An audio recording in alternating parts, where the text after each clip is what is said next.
नमस्कार। मैं doctor Shravan Kumar, assistant professor, department of teacher education, Nehru Gram Bharati, deemed to be university Prayagraj. मित्रों, आज हम अपने इस सीरीज में एक नए टॉपिक के साथ आप सबके समक्ष परिचर्चा के लिए उपस्थित हैं। आज का टॉपिक है सृजनात्मकता, क्रिएटिविटी। हम सभी जानते हैं कि शिक्षा मानव विकास का मूल आधार है, जो मनुष्य के जन्म से आरंभ होकर जीवन पर्यंत निरंतर चलती रहती है। अतः किसी भी मानव समाज में इसका बड़ा महत्व है और इसकी बहुत आवश्यकता भी है। अबोध मानव शिशु को एक आदर्श मानव के रूप में परिवर्तित करने का सर्वाधिक सशक्त साधन शिक्षा ही है। हम जैसा कि जानते हैं, शिक्षा समाज रूपी शरीर का मेरुदंड है। शिक्षा के माध्यम से कोई भी समाज अपनी जीवंतता या प्राणवत्ता बनाए रखता है। व्यक्ति के सर्वांगीण विकास में शिक्षा का महत्वपूर्ण योगदान रहा है।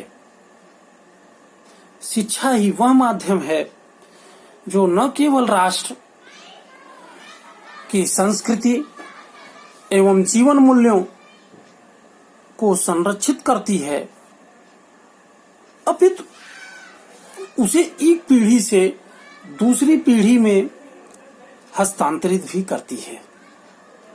भारत में प्राचीन काल से ही शिक्षा का उद्देश्य समाज में नैतिक एवं सांस्कृतिक तत्वों को संपुष्ट करते हुए व्यक्ति को आर्थिक,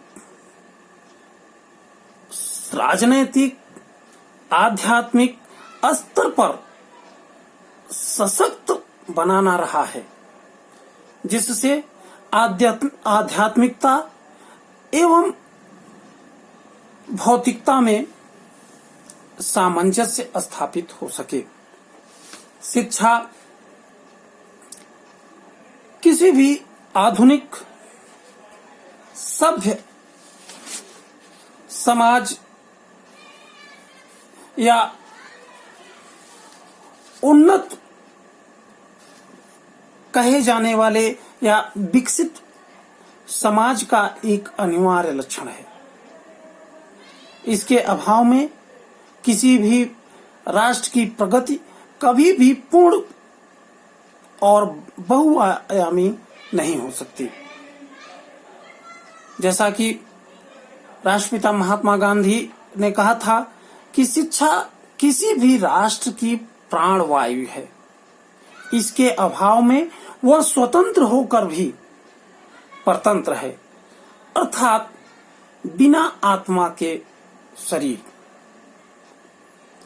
शारीरिक तथा मानसिक विकास पर बल देते हुए पाश्चात्य विचारक अरस्तु ने स्वस्थ शरीर में स्वस्थ मस्तिष्क के निर्माण करने वाली प्रक्रिया को शिक्षा कहा है। मनुष्य एक बुद्धिजीवी एवं सामाजिक प्राणी है। बुद्धि की सहायता से मानव अपनी परिस्थितियों में सामंजस्य बनाए रखता है। मनुष्य समाज में रहकर अंतर संबंधों के माध्यम से नित्य नई वस्तुओं को देखकर सदैव वह अपने व्यवहार में परिवर्तन करके वह अपनी सृजनात्मक शक्तियों का विकास करता है। शिक्षा के द्वारा ही सृजनात्मक शक्तियों का विकास होता है। शिक्षा किसी देश का बहुमुखी विकास सृजनशील व्यक्तियों के द्वारा ही, सृजनशील व्यक्तियों की शक्तियों पर ही निर्भर करता है। जीवन के प्रत्येक क्षेत्र, चाहे वो विज्ञान, कला, साहित्य, संगीत एवं राजनीति में सृजनात्मकता की आवश्यकता होती है। सृजनात्मकता पर नवीन आविष्कार करने व जीवन की जटिल समस्याओं को सुलझाने में सहायता होती है, यह सहायक होती है। सृजनात्मकता हम उस कार्य को कहते हैं जिसके करने का परिणाम नवीन हो, अतः उस प्रक्रिया को हम सृजनात्मकता कह सकते हैं जो हमको नवीन ढंग से सोचने और विचार करने को प्रेरित करे। ड्रायोडाल, जो कि एक बहुत बड़े मनोवैज्ञानिक शिक्षा शास्त्री रहे हैं, उनके अनुसार सृजनात्मकता व्यक्ति की उस क्षमता को कहा जाता है जिससे कुछ वह ऐसी नई चीजें, रचनाओं या विचारों को पैदा करता है जो नया होता है एवं जो पहले से उसे ज्ञात नहीं होता है। इसमें गत अनुभूतियों से उत्पन्न सूचनाओं का एक नया पैटर्न और सम्मिश्रण हो सकता है। यह निश्चित रूप से उद्देश्यपूर्ण या लक्ष्य निर्देशित प्रक्रिया है।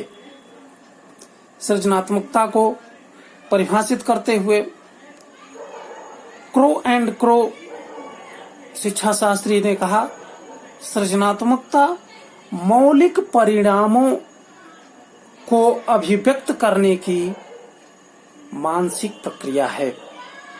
स्टीन के अनुसार यदि किसी प्रक्रिया के परिणाम स्वरूप कोई नया कार्य संपन्न होता है तथा किसी अमुक समय के लिए वह किसी समूह विशेष द्वारा संतोषप्रिय उपयोग एवं लाभकारी समझकर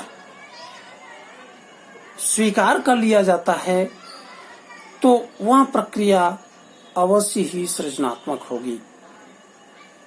इसराइली एनके के अनुसार सृजनात्मकता किसी नवीन वस्तु का निर्माण एवं प्रणयन करने की सामर्थ्य अथवा क्षमता है। जेम्स डेवर का कथन है कि सृजनात्मकता मुख्यतया नवीन रचना या उत्पादन में होती है।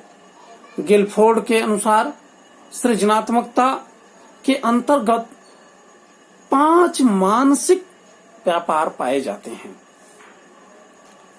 पहला ग्रहणात्मक व्यापार, दूसरा केंद्राभिमुख चिंतन, तीसरा केंद्राभिमुख चिंतन, चौथा स्मृति, पांचवा मूल्यांकन। उनके अनुसार सृजनात्मकता को सृजनात्मक कार्य क्षमता, सृजनात्मक उत्पादन से संबंधित किया जा सकता है तथा विभिन्न व्यवहारिक क्षेत्रों में सृजनात्मक चिंतन का भिन्न भिन्न अर्थ होता है। यदि हम उपर्युक्त सभी परिभाषाओं को सम्मिलित रूप से देखें तो सृजनात्मकता एक ऐसी योग्यता है जो किसी समस्या या विद्वतापूर्ण समाधान करने के लिए नवीनतम विधियों एवं स्थितियों का सहारा लेती है तथा व्यक्ति के रचनात्मक उत्पादन में मौलिकता, प्रवाहता, विस्तार, लचीलापन आदि कारक सन्निहित रहते हैं। सृजनात्मक कार्य में कोई नवीन खोज या पुरानी धारणाओं एवं प्रारूपों का शोध द्वारा मूल्यांकन भी किया जाता है। सृजनात्मकता के मापन में हम मुख्यतः 4 चीजों को सम्मिलित करते हैं। प्रवाह से तात्पर्य किसी दी गई समस्या पर अधिकाधिक प्रत्युत्तरों से होता है। प्रवाह को हम फिर आगे कई उसमें बांटेंगे। आगे प्रवाह के बाद हमारा दूसरा होता है विविधता। विविधता से अभिप्राय किसी समस्या पर दिए गए प्रत्युत्तरों या विकल्पों में वैभिन्न के होने से है। वैभिन्न का मतलब कि व्यक्ति द्वारा प्रस्तुत किए गए विकल्पों या उत्तरों में एक दूसरे से कितनी विभिन्नता है। वे जो उत्तर दिए गए हैं वो एक दूसरे से कितने भिन्न हैं। मौलिकता से अभिप्राय व्यक्ति द्वारा प्रस्तुत किए गए विकल्पों या उत्तरों का असामान्य होने से है। इसमें यह देखा जाता है कि जो विकल्प या उत्तर सामान्य या प्रचलित हैं, इन सामान्य या प्रचलित उत्तरों से जो उत्तर दिए गए हैं वो कितने भिन्न हैं। दूसरे शब्दों में मौलिकता मुख्य रूप से नवीनता से संबंधित होती है। विस्तारण से तात्पर्य दिए गए विचारों या भावों की विस्तृत व्याख्या, पूर्ति या प्रस्तुतिकरण से होती है। हम सृजनात्मक बालक के शिक्षण और सृजनात्मकता के विकास के लिए दोनों उपागमों को अपनाना उचित होगा, अर्थात अवरोधक तत्वों को दूर करना और शिक्षण को यथोचित विधियों और तकनीकों का प्रयोग करना। यह सृजनात्मक शिक्षण के लिए बहुत आवश्यक है। सृजनात्मकता की आवश्यकता हम सब जानते हैं कि सृजनात्मकता बहुत ज्यादा आवश्यक है। लॉरेंस के अनुसार बालक में सृजनशीलता कई कारणों से आवश्यक है। जैसे बालकों के सृजनात्मक व्यवहार की माप द्वारा हम मन और व्यक्तित्व संबंधी वृद्धि को अच्छे से ज्ञात कर सकते हैं। बालकों की सृजनशीलता का माप व्यक्तिगत मिश्रण में सहायक होती है। सृजनशीलता की माप मानसिक वृद्धि के निर्देशन में सहायक होती है। बालकों में सृजनात्मक व्यवहार का माप कार्यक्रम, पदार्थों एवं प्रविधियों के मूल्यांकन में सहायक होती है। सृजनात्मकता ही समाज और राष्ट्र के विकास में सहायक होती है। सृजनात्मकता का महत्व। सृजनात्मकता का शिक्षा में विशेष महत्व है। शिक्षा के द्वारा बालकों की सृजनात्मक शक्तियों का विकास किया जा सकता है, जिनके द्वारा व्यक्ति के जीवन के विभिन्न क्षेत्रों में सफलता प्राप्त की जा सकती है। आधुनिक युग की अधिकांश सफलताओं का श्रेय सृजनात्मकता को जाता है। सृजनात्मकता के महत्व की पुष्टि करते हुए मैस्लो ने बताया कि आत्मानुभूति व्यक्ति की आधारभूत आवश्यकता है। यह सृजनात्मक व्यक्ति में सबसे अधिक पाई जाती है। आज देश में वैज्ञानिक विधियों की खोज तथा तकनीकी उपलब्धियों के लिए सृजनात्मक व्यक्तियों को ढूंढना बहुत ही आवश्यक कार्य हो गया है। निसंदेह सृजनात्मकता की माप और सृजनशील बालकों की पहचान करना अत्यंत महत्वपूर्ण है। सृजनात्मकता ही समाज और राष्ट्र के विकास में सहायक होती है। सृजनात्मकता का स्वरूप क्या है? जब हम इस पर चर्चा करते हैं तो देखते हैं कि सर्जना का आधार चिंतन है। यदि हम प्रश्न करें कि एक और एक कितने होते हैं तो इसका सीधा सा उत्तर तो इस प्रकार के उत्तर में चिंतन सरल एवं में आंतरिक होता है। दूसरे प्रकार से सोचने के पर्याप्त अवसर होते हैं। अब इस सारी चिंतन का विशेष लक्ष्य होता है जिस चिंतन में प्रत्यक्षतः यांत्रिकता रहती है उसे हम अभिसारी चिंतन कहते हैं। चिंतन और इस तरह के सर्जन जैसे शब्दों का सर्वप्रथम उपयोग इसका प्रयोग गिलफोर्ड जैसे मनोवैज्ञानिक के द्वारा हम सबके सामने लाया गया। सच यह है कि सृजनात्मकता वह गुण है जिसे बोधगम्य होना चाहिए तथा उसका अनुकरण करना चाहिए। सृजनात्मकता की पहचान हेतु गिलफोर्ड ने निम्नलिखित तत्वों की व्याख्या की है जिससे कि हम सृजनात्मकता को पहचान सकें।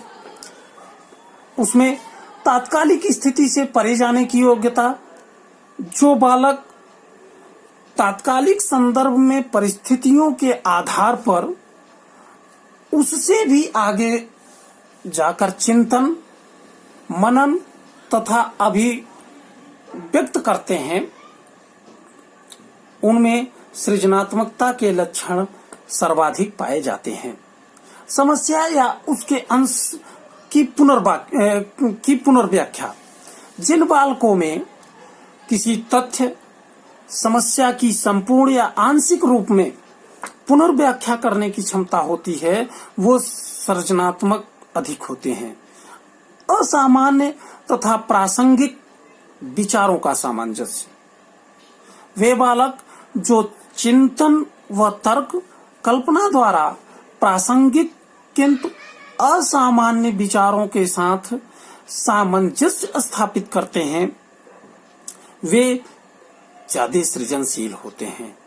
अन्य व्यक्ति के विचारों में परिवर्तन करना, तर्क चिंतन तथा प्रमाणों के माध्यम से मौलिक एवं तर्कसंगत अभिव्यक्ति के द्वारा किसी अन्य व्यक्ति के विचार, विश्वास तथा धारणा में परिवर्तन करने वाले जो भी व्यक्ति हैं वे सृजनशील हैं और उसमें सृजनात्मकता बहुत अधिक पाई जाती है। सृजनात्मकता का स्तर। जब हम सृजनात्मकता के स्तर की बात करते हैं तो टेलर जो कि 1959 में सृजनात्मकता के स्तर की व्याख्या करते हैं, उनके अनुसार हम 5 स्तर को देखते हैं। अभिव्यंजक सृजनात्मकता। इस प्रकार में स्वतंत्र अभिव्यक्ति में कौशल, मौलिकता तथा उत्पादों की गुणवत्ता इतनी महत्वपूर्ण नहीं होती जितनी सृजन करने की प्रक्रिया, अर्थात इसमें सृजन करने की प्रक्रिया को प्रमुखता दी जाती है। उत्पादक सृजनात्मकता। इसमें कलात्मक या वैज्ञानिक उत्पाद शामिल किए जाते हैं जहां स्वतंत्र क्रियाओं को नियंत्रित या सीमित करने तथा परिष्कृत उत्पादों का निर्माण करने के लिए प्रविधियां विकसित करने की प्रवृत्ति होती है। आविष्कारशील सृजनात्मकता। इसमें अन्वेषण यह जांच पड़ताल करने वाला व्यक्ति सामग्री, विधि, माध्यम और प्रविधियों का प्रयोग करने में अपनी निपुणता प्रदर्शित करता है। नवाचारात्मक सृजनात्मकता, इसमें रूपांतरण द्वारा सुधार निहित होता है। और पांचवा, आविर्भावात्मक सृजनात्मकता, इसमें पूर्णतः नए नियमों या मान्यताओं का विकास शामिल है, जिनके आधार पर कला, लेखन, संगीत, विज्ञान आदि नए संप्रदाय पोषित होते हैं। इस तरह से हम जब चर्चा करते हैं तो ये सृजनात्मकता के 5 स्तर हमारे सामने आते हैं। टॉरेंस ने अनेक सृजनात्मक व्यक्तियों के व्यवहारों का विशद अध्ययन करने के उपरांत सृजनात्मक व्यक्ति की 84 अर्थात 84 व्यक्तित्व विशेषताओं की सूची तैयार की थी। सृजनात्मकता के मापन में सृजनात्मक व्यक्तित्व की ये 84 विशेषताएं महत्वपूर्ण व सार्थक भूमिका अदा करती हैं। टॉरेंस की इस सूची को हम प्रोफेसर एसपी गुप्ता की आधुनिक मापन एवं मूल्यांकन में उल्लिखित 84 विशेषताओं को देख सकते हैं, जिसमें से कुछ महत्वपूर्ण जो सृजनशील व्यक्तित्व के लिए आवश्यक हैं, उसमें अव्यवस्था को स्वीकारना, जोखिम उठाना, अर्थात जो जोखिम ज्यादा उठाते हैं वो सृजनशील हैं, दृढ़ भावनात्मकता, कठिन कार्यों को करना, रचनात्मक आलोचना सृजनात्मकता की एक प्रमुख विशेषता रही है।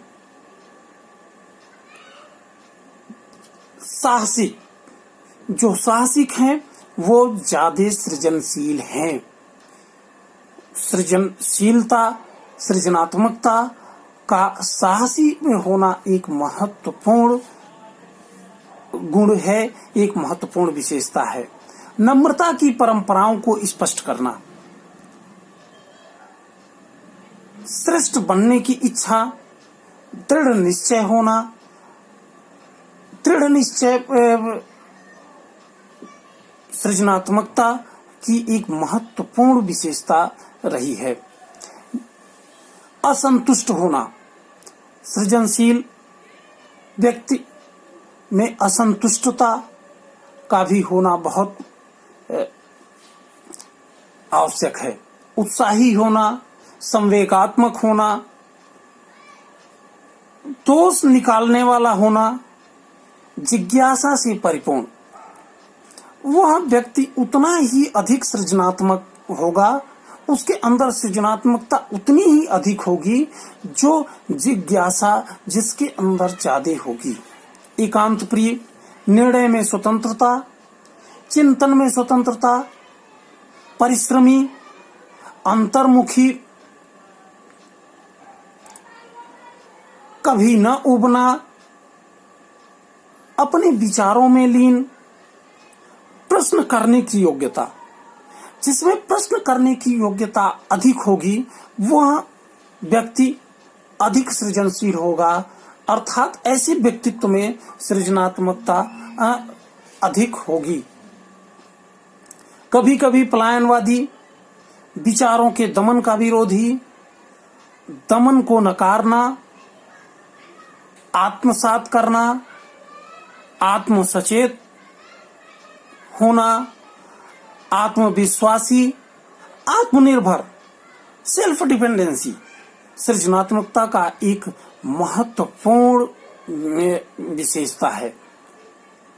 सुंदरता के प्रति संवेदनशील, अर्थात जो सुंदर चीजें अगर वो देख रहा है तो उसके प्रति एक अच्छी तरह से उसको व्यक्त करना, स्वचालित छोटी छोटी बातों में अरुचि रखना, दूरगामी लक्ष्यों का आकांक्षी होना, हठी या अड़ियल होना, डरपोक होना, सत्य के परे तटस्थ रहना, दृष्टा होना, बहुमुखी होना, जोखिम उठाने को तैयार रहना। इस तरह से हमने कुछ की चर्चा की, लेकिन टॉरेंस ने 84 महत्वपूर्ण विशेषताओं की व्याख्या की है। सृजनात्मकता में वृद्धि हेतु कुछ महत्वपूर्ण प्रयास किए जाने चाहिए, जिससे सृजनात्मकता में वृद्धि के लिए शिक्षक एवं अभिभावक के लिए शैक्षिक निहितार्थ अपनाने चाहिए, जिससे उनकी सृजनात्मकता में वृद्धि हो। उसमें लैंगिक भेदभाव न करते हुए विद्यार्थियों को समान रूप से शिक्षा दी जानी चाहिए। सृजनशील छात्र एवं छात्राओं की पहचान कर उनके द्वारा कक्षागत अंतःक्रियाएं करने, प्रश्न पूछने व समस्या समाधान करने में उनको प्रोत्साहित किया जाना चाहिए। शिक्षक शिक्षिकाओं को कक्षा में ऐसा वातावरण सृजित करना चाहिए जिससे निम्न सृजनात्मकता वाले विद्यार्थी भी अपने विचार स्वतंत्र रूप से प्रकट करें। छात्र एवं छात्राओं को विभिन्न सूचनाओं को संग्रह करने का अवसर एवं सुविधा प्रदान करना चाहिए। छात्र एवं छात्राओं के प्रारंभिक स्तर पर मौलिक विचारों, कल्पनाओं आदि को समझाने का प्रयत्न एवं प्रयास करना चाहिए। छात्र एवं छात्राओं को छोटे छोटे मौलिक रचनाओं को प्रोत्साहन मिले, जिससे ये प्रतिभा आगे चलकर विश्व व समाज को अनुपम कृतियां एवं उपलब्धियां प्रदान कर सकती है। शिक्षक शिक्षिकाओं द्वारा कक्षा में ऐसा वातावरण सृजित करना चाहिए जिससे निम्न सृजनात्मकता वाले विद्यार्थी भी अपने विचार स्वतंत्र रूप से प्रकट करें। छात्र एवं छात्राओं में सृजनात्मकता का विकास करने के लिए शिक्षक को भी स्वयं सृजनात्मक प्रवृत्ति का होना चाहिए। मीडिया को और सहज व प्रभावशाली बनाकर ग्रामीण बालक और बालिकाओं की सृजनात्मक शक्तियों का विकास किया जाना चाहिए।